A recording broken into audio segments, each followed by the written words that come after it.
इकट्ठा कर लिया, पुराना खरीद लो जो खरीद लो। चलो देखो क्वेश्चन बनाना चालू कर रहे हैं। 7-8 क्वेश्चन बचा हुआ है, थोड़ा सा बनाएंगे, एक्सरसाइज हो या खत्म। बोला the sum of the radius and height of a cylinder is 37। तो सिलेंडर का अगर हम बात करेंगे curve surface area 2 pi r h ना, सिलेंडर का curve surface area 2 pi r h, ये जो दिख रहा है यही, this is the curve surface area. सही है। अगर हम बात करेंगे टोटल सरफेस एरिया तो 2 पाई आर एच के साथ 2 पाई आर स्क्वायर ऐड कर दो, और वॉल्यूम का अगर हम बात करेंगे तो पाई आर स्क्वायर। हो गया, बात खत्म। तो क्या दिया है, एक तो the sum of the radius and height is 37, सही है, and the total surface area of the cylinder, total surface area 1628। और टोटल सरफेस एरिया का फॉर्मूला है 2 pi r h plus 2 pi r square. सही है, 1628। तो अगर हम 2 पाई आर कॉमन ले लें, एच प्लस आर का इकट्ठा देखो वैल्यू दिया हुआ 22/7 into r into 30 is equal to 1628।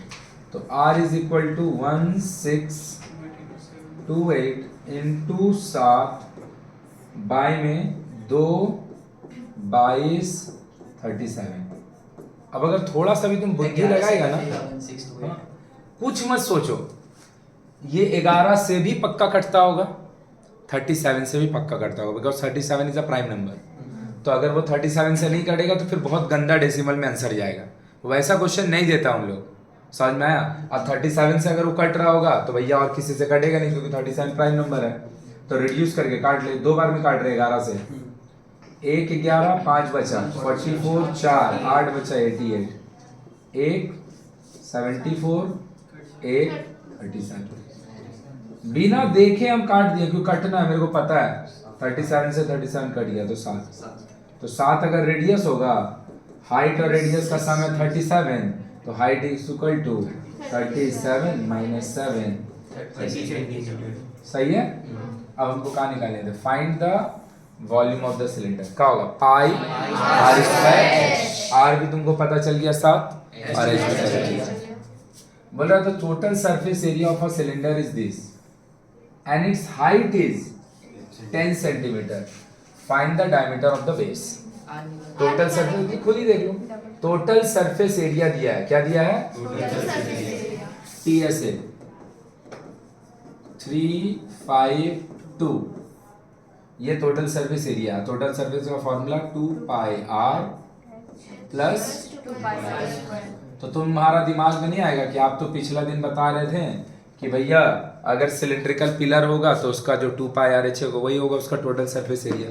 अगर ग्लास होगा तो 2 पाई एच के साथ एक बार पाई आर स्क्वायर ऐड कीजिएगा। तो हम कैसे समझेंगे कौन सा शेप का बात हो रहा है भाई, अगर कोई भी शेप का बात नहीं हो रहा है, नाम नहीं बोल रहा है, मतलब ऑब्वियसली उसका टोटल सरफेस एरिया टोटल ही लेना पड़ेगा। अगर नाम पता हो देगा कि कौन सा फिगर के बारे में हम बात कर रहे हैं, तब तुमको बुद्धि लगाना है। अगर कुछ नहीं बोल रहा तो मतलब टोटल सरफेस एरिया यही होगा। तो इससे 2 पाई आर कॉमन लिए, 2 कॉमन लिए, पाई माने 22/7, आर मतलब आर, तो बचेगा h प्लस 35। आर को यहाँ पे रखते हैं, बाकी दोनों को वहां भेज देते। तो आर और का दिया हुआ है h दिया हुआ है 10 इज इक्वल टू 352, 7 नीचे से ऊपर जाएगा, और 2 और 22, 2 से काटेंगे 176, 2 से काटेंगे 11, 2 से काटेंगे 88, 1 8। तो ये कितना हो गया, वो r square plus 10r minus 56 is equal to 0, minus 56 is equal to 0। कोई दिक्कत है? सही है। तो ये जो दिया हुआ है वैल्यू r जो है वो क्वाड्रेटिक में है, तो सॉल्व करेंगे, r का 2 वैल्यू आएगा। अगर नेगेटिव कोई आया तो छोड़ देंगे, पॉजिटिव आएगा तो दोनों लेंगे। क्लियर है ना। तो क्या हो जाएगा इसका फैक्टर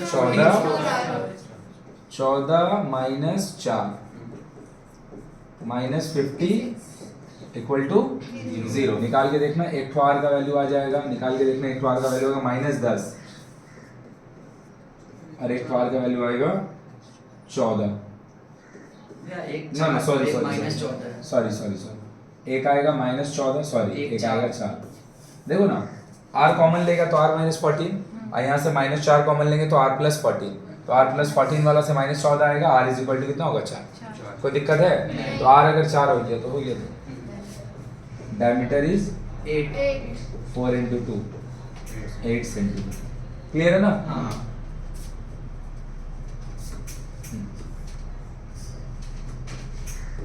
देख लो, बोल रहा था ratio between curve surface area and total surface area of a cylinder. Ratio दे दे रहा है कर्व सरफेस एरिया और total surface area. Curve surface area and total surface area का रेशियो दे रहा है 1/2।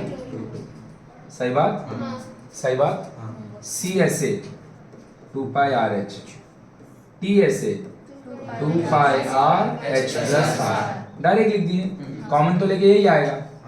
तो CSA और TSA का क्या दिया रेशियो 1:2πr कट गया, क्रॉस मल्टीप्लाई करते हैं।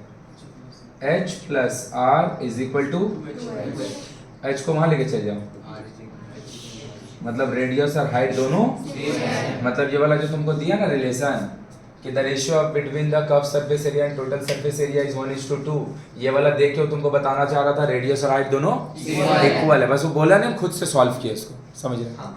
उसके बाद बोल रहा है क्या, find the volume of the cylinder given that its surface total surface area is 616। तो total surface area 600, total surface area का होता है 2πr H + R। अब तो याद हो गया 616 और R और H दोनों बराबर है, तो चाहे तो आप सबको R से रिप्लेस कर दीजिए, चाहे तो आप सबको H से रिप्लेस कर दीजिए। तो इसको R रखे, इसको R बोल दे रहे हैं। समझ में आई वाला बात? कि हम कहा कि H जहाँ पे लिखा हुआ तो R लिख दे, क्योंकि R और H इक्वल है, क्रॉस मल्टीप्लाई कर रहे हैं, तो यहाँ से कितना होगा R, यहाँ से आएगा 2R, तो 2R × R 2R²। सही है? 600 2R² खाली इतना दिया है बाबू, 7 को ऊपर किए और 2 और 22 को नीचे किए। सही बात है? अब इसको 2 से अगर काट लेंगे, हाँ 2 से भी कटेंगे, 11 से भी कटेंगे, 308 2 से काटेंगे 11, 2 काटेंगे 28। सही काटे, गलती काट दी है,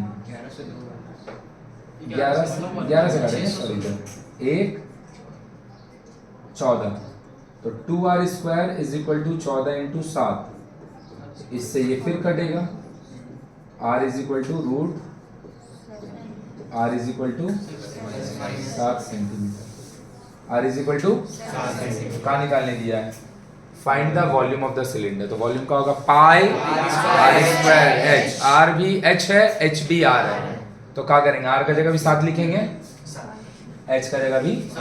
मेंसुरेशन बहुत इजी है, पता है किसका, तुम लोग का बुक का। बंगाल बोर्ड का मेंसुरेशन इतना आसान नहीं है, बंगाल बोर्ड का मेंसुरेशन बहुत बढ़िया, मतलब तुमको एक भी क्वेश्चन में volume, total surface, curve surface word मिलेगा तक नहीं, मिलेगा तक नहीं। वहां पे वो बात बोल रहा होगा, पूरा प्रैक्टिकल क्वेश्चन, तुमको बात बोल रहा होगा, तुमको बात को खुद समझना पड़ेगा कि जो चीज का बारे में बात हो रहा होगा टोटल होगा कि कर्व होगा कि वॉल्यूम होगा। नहीं समझा? तो उन लोग का बहुत अच्छा है, उसका हम तुमको होमवर्क दे सकते हैं, लेकिन उन लोग का बस यही है ना कि बुक में थोड़ा सा क्वेश्चन में गलती बहुत ज्यादा है। क्लियर है? और दूसरा वो वाला तुमको बनाने के लिए भाई जब तक एक दिन पढ़ाएंगे नहीं तब तक नहीं बना पाएगा, मतलब आधा से ज्यादा क्वेश्चन अटक जाएगा। क्लियर है कि नहीं है? तो उसका भी समझा देंगे, टाइम रहेगा, मेंसुरेशन हम लोग करेंगे, उसके बाद बता देंगे। उन लोग का बहुत अच्छा मेंसुरेशन है, बहुत अच्छा, तो एकदम practical day to day life में जैसे बात होता है वैसा क्वेश्चन है। यहाँ पे डायरेक्ट वॉल्यूम, कर्व सरफेस बोल देना। 2 cylindrical jar contain the same amount of milk, क्या बोलना चाह रहा, वॉल्यूम इक्वल है, वॉल्यूम इक्वल है। हाइट कितना है दोनों का नहीं पता, रेडियस कितना है नहीं पता, लेकिन दोनों का क्वांटिटी इक्वल है, वॉल्यूम इक्वल है, दोनों सेम मिल्क कंटेन करता है। If their diameter are in the ratio 3:4, अगर कोई दो ठो सिलेंडर का डायमीटर का रेशियो दिया 3 और 4, तो हम डायमीटर को बोल देंगे 3x 4x, तो हाइट का हो जाएगा 3x/2, रेडियस का हो जाएगा 3x/2 4x/2। क्लियर है? और हमको बोल रहा है हाइट का रेशियो निकालना है, तो भैया हाइट का रेशियो मांग रहा है, दोनों का हाइट को h1 h2 बोल देंगे, रेडियस का रेशियो दे रहा है, रेडियस का दे रहा है मतलब वॉल्यूम का दे, डायमीटर का दे रहा है मतलब रेडियस का दे रहा है, और दोनों का वॉल्यूम बोल रहा है इक्वल है, दोनों का वॉल्यूम बोल रहा है कौन बोल रहा है, हमको नहीं पता है दोनों का रेडियस और हाइट कितना है, सेम है कि अलग है नहीं पता, लेकिन दोनों में जो क्वांटिटी है वो क्वांटिटी इक्वल है। तो हम अगर बोल देंगे late H1 and H2 be the height of two cylinder, है ना, तो जो रेडियस होगा,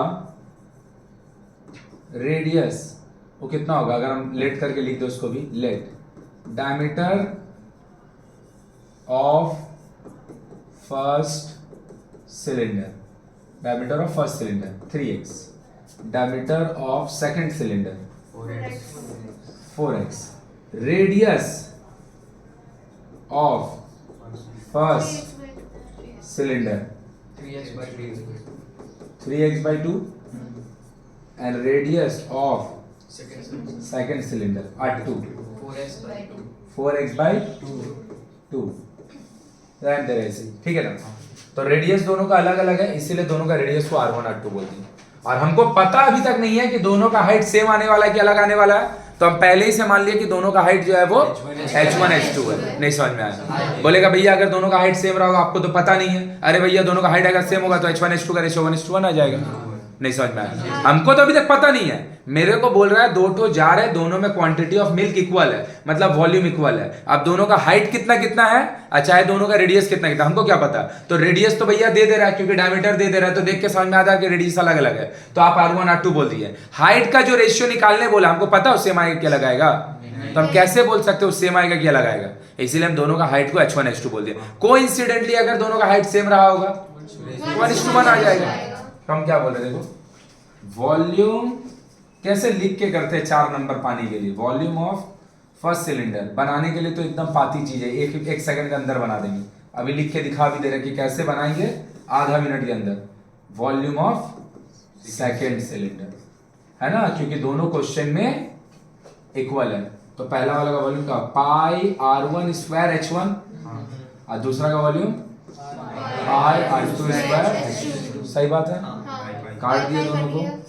हमको रेडियस हाइट का रेशियो चाहिए तो H1 के नीचे H2 दे दिए, और अगर इसके नीचे ये आएगा तो R2 के नीचे R1 जाएगा, और दोनों मिलकर होल स्क्वायर ले लेगा, बोलो क्लियर है। तो भैया H1 H2 का रेशियो मांगा है और R1 R2 का रेशियो दे दिया है, तो क्या हो गया H1 by R1 is equal to R2 by R1 है, R2 by R2 का वैल्यू है 4x by 2 bye 3x by 2 का होल स्क्वायर, ये दोनों दो ऐसे भी कट जाएगा, ये x और x कट जाएगा, 4/3 का होल स्क्वायर, मतलब जो आंसर होगा 16:9। अगर तुम ध्यान से देखेगा, ये जो क्वेश्चन दिया है, अगर तुम ध्यान से देखेगा, ये जो क्वेश्चन दिया है इसमें जो R2 और R1 हम निकाले हैं हाफ हाफ करके, कोई जरूरत नहीं था, हम डायरेक्ट भी लिख देते ना वही आंसर आता। अगर कोई चीज का डायमीटर का रेशियो 5:4 होगा तो उसका रेडियस का रेशियो 5:4 ही होगा। नहीं समझा, डायमीटर का रेशियो 5:4 तो रेडियस का रेशियो क्या होगा, इसको भी हाफ करेंगे और इसको भी हाफ करेंगे, x लिख दिए रेशियो के लिए खाली। और जब हम लोग रेशियो को होल नंबर में कन्वर्ट करते हैं तो क्या करते हैं, जो नीचे में एलसीएम रहता है नंबर का मल्टीप्लाई, तो अल्टीमेटली 5 और 4 ही रहेगा। मतलब जो हम लोग इधर आधा आधा करके लाए ना, कोई जरूरत नहीं था, तो उसको डायरेक्ट भी पुट कर देता तो भी आंसर आ जाता।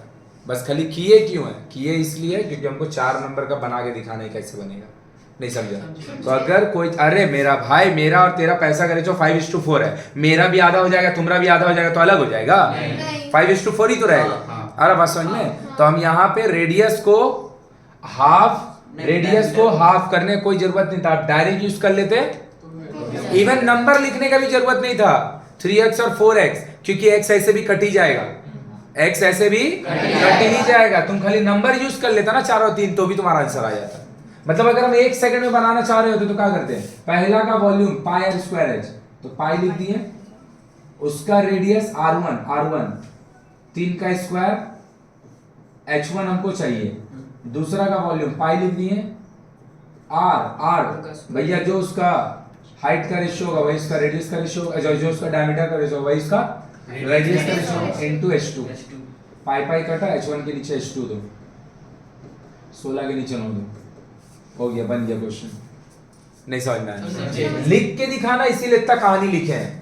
बोल क्लियर हुआ कि ऊपर चल गया? लिख के दिखाना इसीलिए इतना कहानी लिखे हैं क्योंकि ये सब क्वेश्चन आता है 3 मार्क्स का देता है। तुम्हारा पेपर में हमेशा मॉडरेट क्वेश्चन आएगा, इसीलिए तो बोलते हैं सीखने के लिए भाई अपना मेहनत करो, सीखने के लिए अपना मेहनत करो, बिकॉज एग्जाम में वही क्वेश्चन आएगा कि सर सारा लोग बना पाए।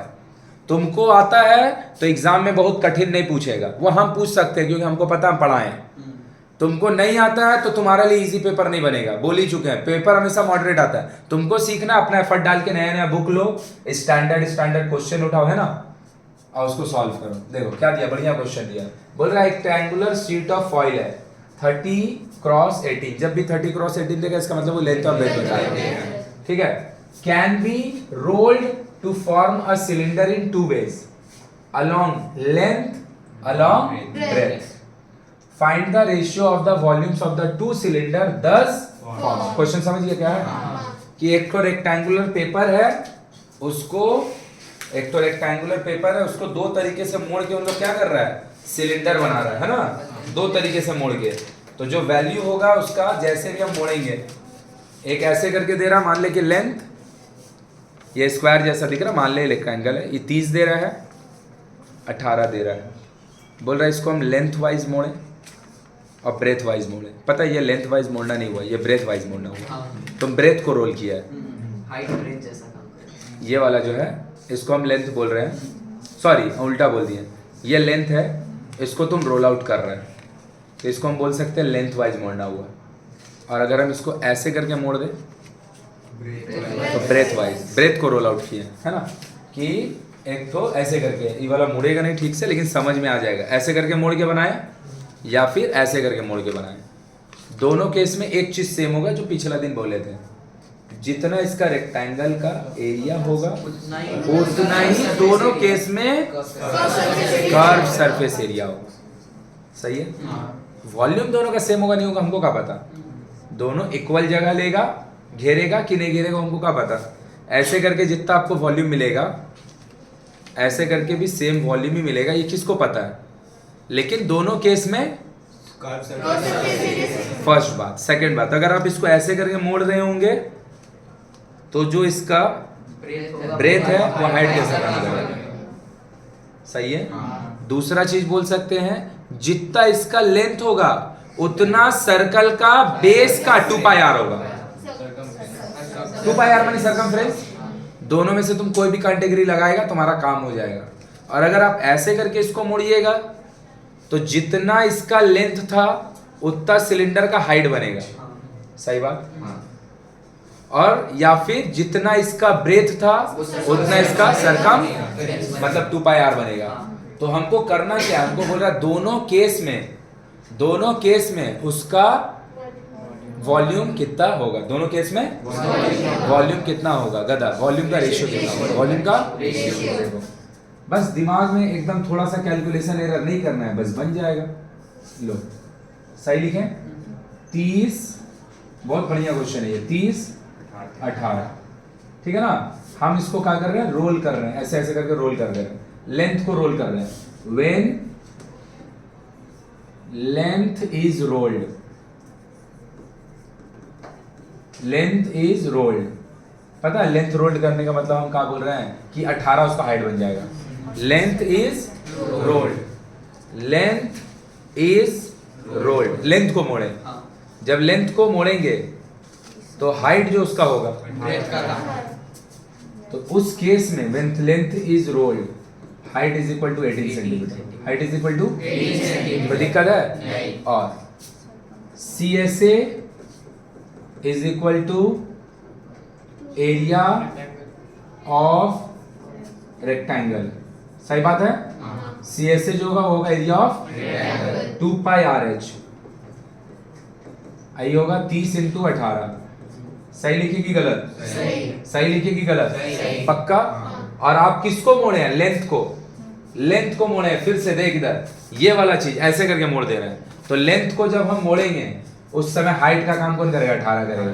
तो 2 इंटू 22/7 इंटू आर को तो निकालना है, इंटू एच, एच का मतलब 30 इंटू 18 कट गया, क्रॉस मल्टीप्लाई कर देंगे, इससे कटा 15, तो 15 बाई ऊपर में जाएगा 7, नीचे में आएगा 22। कैलकुलेशन नहीं कर रहे हैं, क्यों नहीं कर रहे? क्योंकि आपको रेशियो निकालना है, उस समय कटकुट ही जाएगा। उस समय वो ऐसे भी, अगर हम पाई नहीं भी काटे होते तो भी कोई दिक्कत नहीं होता, 18 काट देते, आर लिख देते, r is equal to 30/2 pi, r is equal to, that would be even और मोर बेटर, उससे और अच्छा ही होता। अब काट लिए तो काटने ही दे रहा है, तो इस केस में वॉल्यूम कितना हो जाएगा भाई? Volume is equal to pi r square h, pi को पाई रहने दिए, आर का काम कौन कर रहा है भैया? 15 इंटू 7/22 का होल स्क्वायर इंटू हाइट का काम एकदम ऐसे ही रहने दो। तो ये क्या चीज है? वॉल्यूम है। When it is rolled length wise, when they से लेंथ वाइज रोल्ड, मतलब वो हाइट इक्वल टू ब्रेथ बोल रहा है, height is equal to breadth, समझ में आ गया? व्हेन ब्रेथ इज रोल्ड, तो इस केस में क्या हो जाएगा? ब्रेथ इज रोल्ड का केस में h इज इक्वल टू 30, और h अगर 30 होगा, h अगर 30 होगा तो इस केस में 2 pi r h is equal to again 30 into, क्योंकि अभी भी curve surface area length rectangle का लेंथ का बराबर होगा, और सिंस वहां पे पाई का वैल्यू पुट कर दिया तो इधर भी पुट करना ही पड़ेगा, into r into 30 is equal to 30 into 18, ये दोनों को काट दिए तो आर का वैल्यू, इसको भी काट दिए, इससे कट रहा है कुछ, हाँ, ये 1 9, तो r is equal to 9 into 7/22, सही है? तो वॉल्यूम निकालेंगे और दोनों का फिर रेशियो, तो देख लो यही वाला सबसे पहले लिखेंगे रेशियो। भैया रेशियो निकालते समय क्या कीजिएगा? आप दोनों को एक का नीचे एक लिखिएगा, तो कौन सा पहले लिखेंगे? जब लेंथ को रोल्ड किया ब्रेथ को, क्वेश्चन में बोल दिया है पहले लेंथ को रोल्ड किया है, पहले देखना भाई, बोल दिया तो length along the length and along the breadth, तो अलोंग द लेंथ वाले में वॉल्यूम कितना है? पाई आर स्क्वायर आया था, देख लो 15 इंटू 7 बाई 22 का इंटू एच 18 बाई इसका वॉल्यूम देख लो, पाई आर का काम 9 इंटू 7 बाई 22 का इंटू 30, सही लिखे अभी तक? पाई से पाई कट गया, इसको हम 2 बार लिखे और नहीं लिखे भैया, 7 2 बार 7 2 बार 22 2 बार 22 2 बार कटेगा ही, तो बचेगा ऊपर वाला में 15 2 बार, नीचे वाला में 22 2 बार, 9 2 बार, और ऊपर में रहेगा 18, नीचे में 30। बहुत बढ़िया क्वेश्चन है ये, समझना है, खाली गलती नहीं लिख देना। 5 3 5 3 5 3 1 3 1 5 1 5 1 5 5:2। इससे पता है कंक्लूजन का पता चल रहा है कि अगर आप किसी एक रेक्टेंगल को लेंथ वाइज मोड़िए, मतलब लेंथ को मोड़िए और ब्रेथ को हाइट बनाइए, और उसी पेपर को ब्रेथ को मोड़िए और ऐसा सिलेंडर बनाइए, ये वाला में ज्यादा वॉल्यूम आएगा, इसमें देखना होता भी ये नहीं, देखने में बड़ा लग रहा है लेकिन बहुत ज्यादा पतला है, मटेरियल ज्यादा नहीं हटेगा। यहाँ पे देख साइज में छोटा है, गैप बहुत ज्यादा, वॉल्यूम ज्यादा मिलेगा। तो सेम पेपर को अगर हम मोड़े और मोड़ के लेंथ वाइज भी रेक्टेंगल हाई सिलेंडर बनाए और ब्रेथ वाइज भी, तो रेशियो होगा 5:3। और अगर बोला होता breadth along the breadth and along the length तो 3:3। क्लियर है ना? भैया हर केस में पेपर का डायमेंशन का रेशियो है, क्या चीज का? से 30/18 था तो उसका रेशियो है, हाँ हर केस में है। नहीं, कैलकुलेशन देख के समझ सकते हैं, मे बी हाँ मे बी देखना पड़ेगा, इसको लिख लें। अच्छा 5:3 एमसीक्यू के लिए हो सकता है, एमसीक्यू के लिए हो सकता है, देख ले रहे हैं क्या देखेंगे बोलते तो समझ में आ जाएगा ऑलवेज आंसर सेम होगा कि नहीं, कि क्या 18 और 30 का जगह कोई दूसरा नंबर लेके देखे तो क्या उन लोग ही दोनों का वॉल्यूम का रेशियो आ रहा है, अगर आ रहा मतलब ऑलवेज सेम होगा। लिख के दे, पाई कट ही जाएगा। पाई कटेगा ही, 22 कटेगा ही, 7 कटेगा ही, ऑलवेज होगा the ratio of the volume is the ratio of the length and breadth of the rectangle. हाँ ऑलवेज यही होगा। लिख लो देख ले रहे। खाली क्या करना है देखना, अपना मन में लिखना भी नहीं, अपना मन में 18 और 30 का मैग्नीट्यूड चेंज करना है और देखते हैं क्या अल्टीमेट जो आंसर आ रहा है एट द एंड में वो क्या इन लोग ही दोनों का रेशियो आ रहा है। अगर आ रहा है मतलब ये स्टैंडर्ड फॉर्मूला हो जाएगा तब तो ये एमसीक्यू में काम आ सकता है ना। लिख जल्दी से, जैसे लिखे एकदम प्रॉपरली लिखो। यहां तक फर्स्ट पार्ट है, सेकंड पार्ट इधर और इसके पीछे है। क्वेश्चन है, नया क्वेश्चन मिला और 2-3 क्वेश्चन ही और बना, मिटा दे रहे हैं। अब जो हम लोग क्वेश्चन करने जा रहे हैं, अच्छा उसका स्टैंडर्ड देख ले रहे हैं 1 मिनट में। जो क्वेश्चन मिला वो हॉलो सिलेंडर का मिला, तो भैया हॉलो सिलेंडर का होगा ऐसा, पानी का पाइप क्या होगा, हॉलो सिलेंडर होगा, है ना। पानी का पाइप क्या होगा, हॉलो सिलेंडर होगा। और हॉलो सिलेंडर क्या होगा भाई, ट्यूब होगा। ऊपर से बना के ये भी तो हॉलो सिलेंडर ही है, पेन का ढक्कन जो है। तो तू खुद से ही सोच के देख, अगर इसमें पूरा में मटेरियल भरा होता, मतलब ये रॉड जैसा कुछ होता, तो इसको बनाने में जितना मटेरियल लगेगा, अगर ये हॉलो होगा तो उसको उतना मटेरियल थोड़ी लगेगा। नहीं समझना कि हॉलो कोई भी चीज़ होगा तो उसको बनाने में जो मटेरियल लगता है तो खाली किनारे किनारे लगता है, तो उसको बनाने में उतना मटेरियल नहीं लगेगा जितना सॉलिड सिलेंडर को बनाने में लगेगा। तो भैया क्वेश्चन नंबर 18 में गए तब जाके आप हॉलो का कॉन्सेप्ट बता रहे, अभी तक काहे नहीं बनाए। कहीं पे भी हम लोग को हॉलो का कॉन्सेप्ट था नहीं। हॉलो क्वेश्चन पहले पहचानते कैसे, पहला तो सिलेंडर हॉलो बोल ही देता है कि there is a hollow cylinder. अगर हॉलो सिलेंडर नहीं बोलेगा तो वहाँ पे 2 ठो रेडियस बोलेगा, एक बोलेगा इंटरनल रेडियस, एक बोलेगा एक्सटर्नल रेडियस। अगर ये भी नहीं बोलेगा तो थिकनेस का बात कर रहा होगा। क्या चीज़ का बात करेगा कि अगर हम एक पानी का पाइप ले लें, तुम ही खुद से सोच के देखो ना, पानी का पाइप कैसा होता है, ये बाहर से दिख रहा है पूरा एकदम ओवरऑल, बाहर से तुम देखेगा तो तुमको पानी का पाइप ऐसा दिख रहा है, लेकिन जब तुम इसको ऐसे करके देखेगा तो ये वाला पार्ट जो है ऑरेंज वाला पोर्शन, उसमें हॉलो है, खाली है, जहां से पानी गुजरता है। तो ऑरेंज वाला पोर्शन है जहां से पानी पास करता है और बाहर से वो जो पीला सिलेंडर है वैसा दिखता है। तो इसको बनाने में मटेरियल खाली कहाँ लगा है, इसी जगह पे तो मटेरियल लगा है। आ रहा मेरा बात समझ में, इसी जगह पे तो खाली मटेरियल लगा है। तो तुम सोच के देख, अगर हम पूरा बाहर से पीला वाला सिलेंडर का, पीला वाला पूरा बाहर से कि वो सॉलिड ही है, उसका वॉल्यूम निकाल दे, और अंदर वाला भी तो सिलेंडर है ना जो हॉलो पोर्शन है, उसका वॉल्यूम को निकाल के माइनस कर दे, तो हमको क्या पता चल जाएगी जो किनारे किनारे में मटेरियल लगा उसका वॉल्यूम कितना होगा। नहीं समझ में आया। हम पहले मान रहे हैं कि पीला वाला को देख के भैया ऐसे करके वो पूरा सॉलिड सिलेंडर है, उसका वॉल्यूम निकाल लिए, और फिर जब हम ऐसे करके देख रहे हैं तो देख रहे हैं कि वो अंदर से खोखला है, लेकिन जहां से पानी पास करता है शेप में वो भी तो सिलेंड्रिकल ही है, उसको बोलेंगे इंटरनल वॉल्यूम।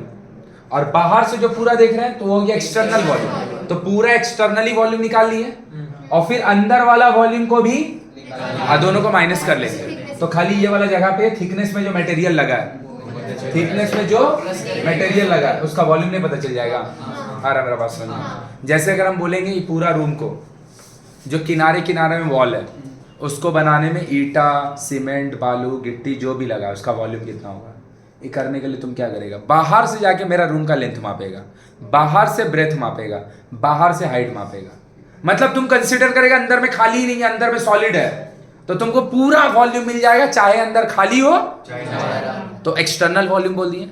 अब तू रूम का अंदर आएगा, अंदर से लेंथ मापेगा, अंदर से ब्रेथ मापेगा, अंदर से हाइट मापेगा, तो तुमको क्या मिलेगा, रूम का अंदर का वॉल्यूम, रूम का और बाहर से जब लेंथ ब्रेथ हाइट माप रहा था तो पूरा रूम का इंक्लूडिंग अंदर का पोर्शन वॉल्यूम मिल रहा था। अगर बाहर वाले से जहां तुम बैठा है इसको माइनस कर देगा तो दीवार में कितना मटेरियल लगा उसका वॉल्यूम नहीं आ जाएगा। ऑब्वियसली बाहर वाला लेंथ ज्यादा होगा, बाहर वाला ब्रेथ ज्यादा होगा, बाहर वाला हाइट ज्यादा होगा तो बाहर वाला वॉल्यूम ज्यादा होगा। अंदर वाला लेंथ ब्रेथ हाइट तीनों कम होगा तो अंदर का वॉल्यूम कम होगा, तो बाहर वाले से अंदर वाले को माइनस कर देंगे तो बाहर तो कोई भी हॉलो अगर चीज होता है बाबू, मैटर नहीं करता है कि कौन सा शेप है, उसका वॉल्यूम होगा external volume minus internal volume. बोलो बात समझ में आया? बस खाली होगा का जब अलग अलग शेप आएगा तो उसके अकॉर्डिंग अलग अलग फॉर्मूला लगेगा। कोन का समय कोन का फॉर्मूला लगेगा, स्फीयर के समय स्फीयर का फॉर्मूला लगेगा, सिलेंडर के समय। बोलो क्लियर है? अब क्या है भैया, जब आप बाहर से देख रहे हैं तो यहां से लेके यहां तक जो होगा इसको बोलेंगे एक्सटर्नल रेडियस। एक्सटर्नल रेडियस यहां से लेके यहां तक ये वाला इसको बोलेंगे इंटरनल रेडियस। और ये वाला जो पोर्शन है इसको बोलते हैं थिकनेस। कितना मोटा है इसको क्या बोलते हैं? थिकनेस। तो तुम खुद से ही सोच के देखो, अगर अंदर वाला रेडियस 3 सेंटीमीटर हो, मोटाई उसका 1 सेंटीमीटर, तो बाहर वाला 4 हो जाएगा। बाहर वाला अगर 4 है, थिकनेस अगर 1 है तो अंदर वाला, और अगर बाहर का रेडियस 4 है अंदर का रेडियस 3 है तो थिकनेस 1। तो थिकनेस के साथ अगर इंटरनल रेडियस ऐड कर दीजिएगा तो एक्सटर्नल रेडियस आ जाएगा। एक्सटर्नल रेडियस से थिकनेस माइनस कर दीजिएगा, एक्सटर्नल रेडियस से इंटरनल रेडियस माइनस कर दीजिएगा, थिकनेस आ जाएगा। नहीं समझ में आया मेरा बात? तो भैया आप बोलना कहाँ चाह रहे हैं? हम बोलना चाह रहे हैं कि अगर इंटरनल से एक्सटर्नल माइनस कीजिएगा थिकनेस आएगा, इंटरनल में थिकनेस प्लस कीजिएगा एक्सटर्नल रेडियस, एक्सटर्नल रेडियस में internal radius minus thickness minus कीजिएगा इंटरनल आएगा। लेकिन दोनों ही केस में हाइट तो सेम ही ना होगा, हाइट तो दोनों केस में सेम होगा। बोला आया मेरा बात समझ में? थिकनेस वाला क्वेश्चन का आइडेंटिटी का है, थिकनेस वाला क्वेश्चन का सबसे पहला आइडेंटिटी है कि सिलेंडर बोलेगा हॉलो है, तो हॉलो सिलेंडर समझ में आया क्योंकि नाम है हॉलो दे दिया। या फिर तुमको इंटरनल और एक्सटर्नल रेडियस अलग अलग दोनों बताएगा तो समझ जाना कि हॉलो है, क्योंकि अगर वो सॉलिड होगा तो इसमें वो 2 रेडियस कहां से बताएगा, इसका 1 के रेडियस ना होगा। या फिर किसी क्वेश्चन में थिकनेस बता रहा था, thickness of a cylinder, thickness word तभी यूज हो जाए जब सिलेंडर, थिकनेस वर्ड तभी यूज होगा जब स्फीयर हॉलो होगा, थिकनेस वर्ड तभी यूज होगा जब कोन हॉलो होगा। कोई भी शेप अगर हॉलो होगा तो ही थिकनेस का बात होता, नहीं तो बोला आया कि ऊपर से किया। तो अब हम बोलेंगे क्या होगा, वॉल्यूम ऑफ हॉलो सिलेंडर क्या होगा भैया, external volume minus internal volume. बाबू वॉल्यूम इंटरनल हो चाहे एक्सटर्नल हो, फॉर्मूला तो उसका पाई आर स्क्वायर एच ही होगा, फॉर्मूला तो उसका बस आर के लिए एक्सटर्नल रेडियस यूज होगा और एच तो एच ही है, और इंटरनल के लिए pi small r square h. So this is the formula for hollow cylinder. No hollow any shape, बस कॉन्सेप्ट का कोई चेंज नहीं आएगा, अगर शेप बदलेगा तो उसका फॉर्मूला बदलेगा। कॉन्सेप्ट यही रहेगा, एक्सटर्नल वॉल्यूम माइनस इंटरनल। समझ में आ गया? कोई भी चीज अगर हॉलो है तो एक्सटर्नल वॉल्यूम माइनस इंटरनल। पढ़ो क्वेश्चन पढ़ो। बोल रहा है सिलिंड्रिकल ट्यूब, ट्यूब बोल दिया तो हॉलो ही होगा। At both the end open is made of metal, the internal diameter, लो भाई internal diameter, internal diameter 11.2 centimetre, तो internal radius 11.2 by 5.6 centimetre. Length, length माने हाइट, लेंथ मतलब 21, and thickness of the metal is, तो external radius कितना होगा, internal radius पक्का बात 6 सेंटीमीटर, पक्का बात। तो फिर से बाबू, अगर कोई भी चीज हॉलो होगा तो उसका 2 रेडियस होगा, internal radius external radius. Internal radius में थिकनेस ऐड करेंगे, एक्सटर्नल बनेगा, एक्सटर्नल रेडियस से थिकनेस माइनस करेंगे, और एक्सटर्नल रेडियस से इंटरनल रेडियस का माइनस करेंगे। कैसे समझेंगे? शेप हॉलो है, वहां पे बोल ही दिया ट्यूब कभी भी भैया सॉलिड हो नहीं सकता है। अभी तक अब सॉलिड का फॉर्मूला क्यों नहीं, हॉलो का क्यों नहीं बताएं? क्योंकि एक भी जगह पे hollow, tube, internal radius, external radius, thickness word नहीं था। मतलब जितना भी क्वेश्चन अभी तक तुम बना के आया था सारा सॉलिड पे बनाया था, सारा तो अभी जरूरत पड़ा तो अभी बता रहे, बोलो आया कि ऊपर से किया। क्लियर है? कहाँ निकालने वाला, कैलकुलेट द वॉल्यूम। तो वॉल्यूम का होगा भाई पाई आर स्क्वायर एच।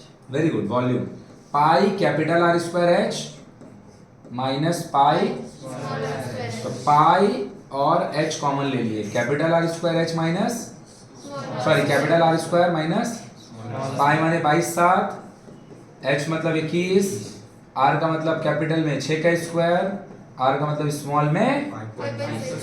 अब इसको हम लोग क्या करते हैं, स्क्वायर करने चल जाते हैं। हम लोग गधा थोड़ी है स्क्वायर करने जाएंगे, हम लोग करेंगे a प्लस बी तो 11.6 और a माइनस बी तो 6 माइनस, अरे भाई a square minus b square है तो a प्लस बी क्या होगा 0. पॉइंट हटाएं 10 दिए, पॉइंट हटाएं 10 दिए, कुछ कट रहा है नहीं, कटेगा भी अगर तो 5 आएगा। तो हम लोग क्या करते हैं, हम लोग भैया बिलीव करते हैं कि हमको मल्टीप्लाई नहीं करना, डिवाइड नहीं करना, मल्टीप्लाई करना। तो 116 into 4 460। So whatever is the answer of multiplication of 66 into 464, 2 decimal आगे पॉइंट, समझ में आया। और अगर तुम बोलेगा कि भैया हम तो काटेंगे 5 से 116 को भी, अब 5 से इसको काटेंगे 5 तो इसको 11 से, कट तो रहा है, फिर 25 से डिवाइड देना पड़ेगा, फिर 25 से। और ऐसा कुछ नहीं है कि कट के वो बहुत छोटा हो जाएगा, तब भी मल्टीप्लाई ठीक ठाक ही करने पड़ेगा, बोल समझा। तो हम लोग क्या करेंगे, इन दोनों को मल्टीप्लाई करेंगे, कितना 306.24, मतलब इन दोनों का जो प्रोडक्ट होगा, इन दोनों का जो प्रोडक्ट होगा वो होगा 30624, 30624। मेरे को ऐसा काय लग रहा है कि नहीं सही बोला जा रहा है ना, अराउंड गेस कर सकते हैं मे भी कि अगर इसको 10 से मल्टीप्लाई कर दे तो करीब 45 तो होगा, 6 से और करेंगे 27 28 वो ठीक ही होगा। तो आंसर कितना आएगा मल्टीप्लाई करें 30624, अब 0.2 डेसिमल दे देंगे तो खाली मल्टीप्लाई होगा, डेसिमल का काम नहीं होगा।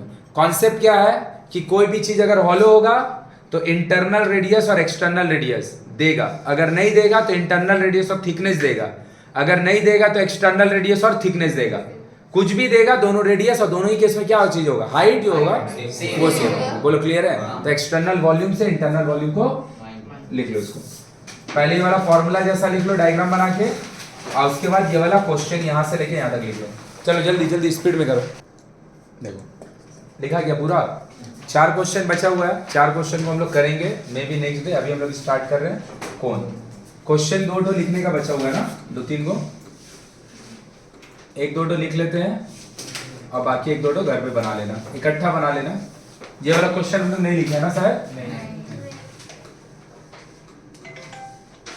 यही फर्स्ट क्वेश्चन बनाया ना। चलो एक क्वेश्चन लिख लो, बाकी घर पे कर लेना। दिस वन, ये वाला लिख ले, ये वाला, बाकी को घर पे लिख के कर लेना।